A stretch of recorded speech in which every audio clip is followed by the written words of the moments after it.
আসসালামু আলাইকুম। Happy homeo হল থেকে ডাক্তার নীলুফা ইয়াসমিন। বহু বছর যাবৎ বিভিন্ন রোগের চিকিৎসা করে আসছি।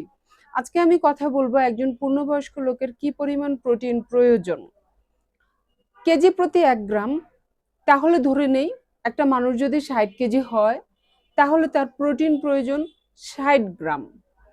আমাদের কিডনি, হার্ট এগুলো কিন্তু প্রোটিন দিয়েই গঠিত। আর অধিকাংশ ক্ষেত্রে এই প্রোটিনের অভাবেই হার্ট আর কিডনি নষ্ট হয়ে যায়। তাহলে প্রোটিন খাওয়ার প্রতি আমাদের সচেতন হওয়া লাগবে। এবার জেনে নিই সারাদিনের খাদ্য তালিকা যারা খুব ভালোভাবে মেনটেন করতে চেষ্টা করে।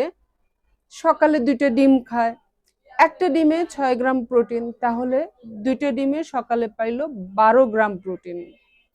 3 বেলাতে 1 পিস করে মাছ মাংস খায়, প্রতি পিসে 10 গ্রাম প্রোটিন, তাহলে 3 বেলাতে পেল 30 গ্রাম প্রোটিন।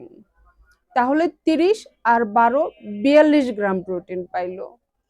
আর ভাত 3 বেলাতে মোটামুটি 300 গ্রাম খায়, 300 গ্রাম ভাতে আছে 15 গ্রাম প্রোটিন, তাহলে মোট হইল 57 গ্রাম। তাহলে যারা খুব ভালো করে মেনটেন করে খাচ্ছে তারাও কিন্তু এই যে 3 গ্রাম অথবা 5 গ্রাম প্রোটিন কম খাচ্ছে।